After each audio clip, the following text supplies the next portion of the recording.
आज की इस प्रेस कॉन्फ्रेंस का आयोजन का उद्देश्य क्या है? कल 14 तारीख को हमारे हरियाणा प्रांत की पहली वर्चुअल रैली होने जा रही है, जिसमें हमारे केंद्रीय कृषि मंत्री तोमर जी और अनिल जैन जी, जो हमारे प्रभारी भी हैं हरियाणा के, वो संबोधित करेंगे। और वो हमारे साथ दिल्ली से जुड़ेंगे। और हमारे मुख्यमंत्री जी और सुभाष बराला जी, वो हरियाणा हमारे पंचकुला से महामंच लगेगा। और एक वर्चुअल रैली जो अभी पीछे अभी 2-3 स्टेटों में हुई है, अमित शाह जी ने की है। और ये पहली हरियाणा की वर्चुअल रैली हो रही है, क्योंकि अभी कोरोना की वजह से हम बड़ी रैलियाँ तो कर नहीं सकते, तो इसीलिए ये आज आप प्रेस कॉन्फ्रेंस रखी है। हमारे वरिष्ठ साथी श्री सिंगला जी देख रहे हैं इसको, रतिया विधानसभा को, बलदेव ग्रोहा जी हमारे जिला के महामंत्री हैं, कड़ूराम जी हैं। तो इस वर्चुअल रैली का है कि लोग जो पीछे हम पिछली 1 साल हमारा मोदी जी का हुआ है, पूरा मोदी सरकार का, और पिछले 3 महीने से जो कोरोना के खिलाफ हमारे माननीय मोदी जी और मनोहर लाल जी जो लड़ाई लड़ी है, और जो हमारे कोरोना वॉरियर्स हैं, चाहे वो मेडिकल लाइन के, पुलिस डिपार्टमेंट, और एक बड़ी अच्छी लड़ाई लड़ी है। तो इसीलिए कि एक लोगों में संदेश जाए। अभी आप दिल्ली के हालात आप देख ही रहे हैं कि बहुत ही काफ़ी ख़राब हालात हैं दिल्ली में, लेकिन हमारा हरियाणा और हमारे देश ने एक अच्छी लड़ाई लड़ी है। तो ये वर्चुअल रैली इसी के लिए आज आप हमने प्रेस कॉन्फ्रेंस की है। वर्चुअल रैली में जो दर्शक होंगे वो किस प्रकार से जुड़ेंगे उनके साथ? हमारे जैसे कल हम यही स्क्रीन लगाएंगे एक बड़ी इसी जगह, और 50 से ज़्यादा आदमी इकट्ठे नहीं होंगे। हमारे मेन वरिष्ठ कार्यकर्ता यहीं हमने कहा कि एक बड़ी स्क्रीन लगा के यहाँ हम 40-50 लोग बैठे देखेंगे यहीं। और उसमें आगे हमारा सोशल मीडिया है, जो हमारी IT सेल की टीम है, जैसे फेसबुक पे लाइव होगा। और 1-2 इन्होंने हमारे को जो वो भेजे हैं लिंक, वो लिंक आगे भेजेंगे, तो कम से कम भी 1 से 1.5 लाख लोग इसमें जुड़ने की हमें उम्मीद है। रतिया एरिया में कितनी स्क्रीनें लगाई जाएंगी? रतिया में एक बार तो हमें यही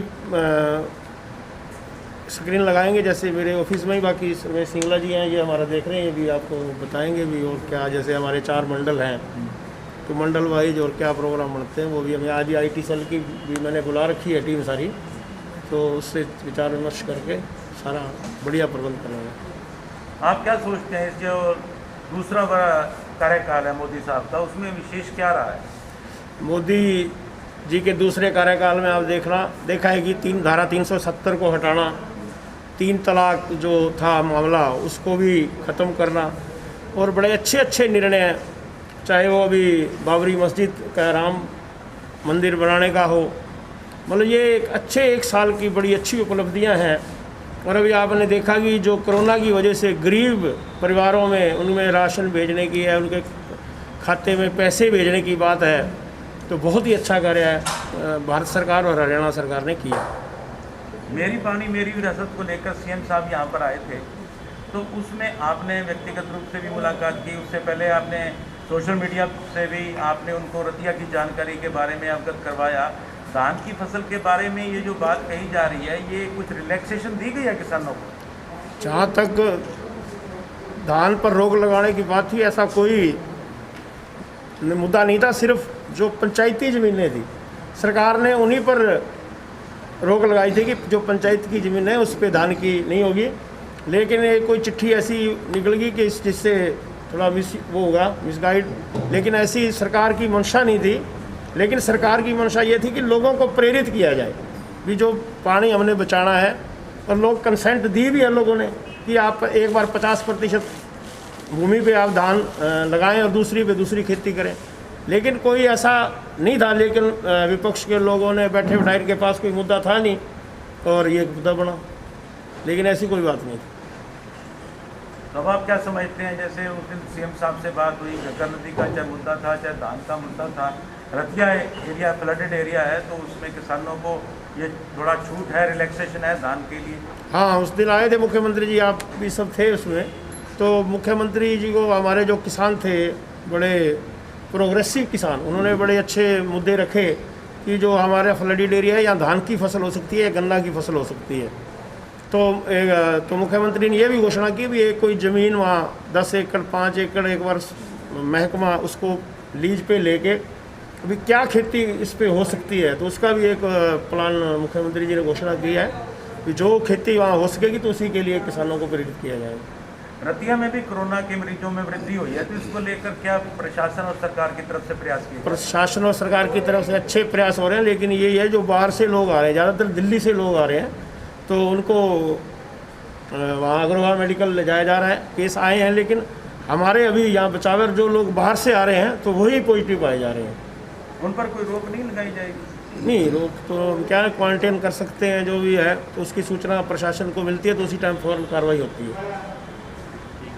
वर्ष संपन्न हुआ है, उसके अंदर जो उन्होंने विकास कार्य किए, जो समाज के लिए कार्य किए, जो देश के लिए कार्य किए, उसकी जानकारी जनता तक पहुँचे, आम आदमी तक पहुँचे, ताकि सबको ये पता लगे कि भारतीय जनता पार्टी में और हमारे देश के प्रधानमंत्री नरेंद्र मोदी जी ने अपने 1 वर्ष के कार्यकाल में जनता को क्या दिया।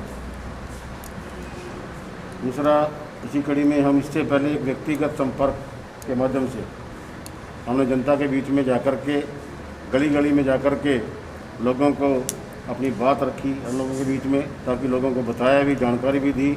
और आज जो है आने वाली कल की जो 14 तारीख है, उसके लिए जो वर्चुअल रैली रखी गई है, आज देश के अंदर एक ऐतिहासिक रैली, पहली रैली होगी, ऐसी आज तक कभी वर्चुअल रैली कभी नहीं हुई। और ये पहल जो है भारतीय जनता पार्टी ने की है, ये हमारे देश के प्रधानमंत्री नरेंद्र मोदी जी ने की है। उसके अंदर हमारे 1.5 लाख के करीब लोग जो जुड़ेंगे, उसके लिए हमने जिला का संयोजक भी बनाया गया है और विधानसभा के प्रभारी भी बनाए हैं और मंडल के संयोजक भी बनाए गए हैं। जितने भी हमारे पार्टी के वरिष्ठ कार्यकर्ता हैं, वो अपने अपने हिसाब से अपने अपने घरों में बैठ कर के 40-50 लोगों की टोली बना करके वो वहाँ इस कार्यक्रम को देखेंगे।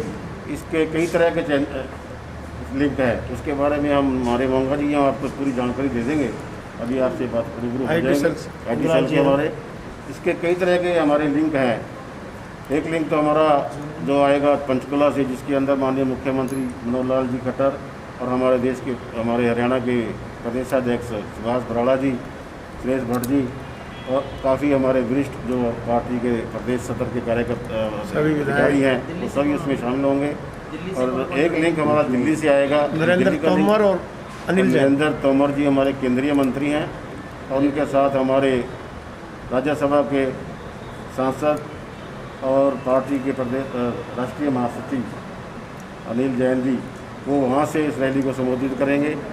और हम लोगों ने इस रैली में जुड़ करके उस रैली को सुनना है। उसकी तैयारी के लिए हमारे पूरे जिला स्तर पे इसकी भव्य तैयारी की गई है और हम सभी हमारे स्थानीय विधायक लक्ष्मण नापा जी के नेतृत्व में यहाँ बैठ कर के पूरे मतलब जितना डिस्टेंसेस रूल्स को मतलब मुख्य उसमें हम ये कल प्रोग्राम को देखेंगे। जैसा कि 50 आदमी से ज़्यादा तो हम कर नहीं सकते, जो सरकार के नियमों का पालन करते हुए 50 लोगों के बीच में बैठ कर के स्क्रीन के ऊपर हम इस रैली को देखेंगे। ऐसे हमारे काफ़ी वरिष्ठ साथी जो है अपने अपने मंडलों के अंदर, अपने अपने घरों के अंदर बैठ कर के इस रैली को सुने।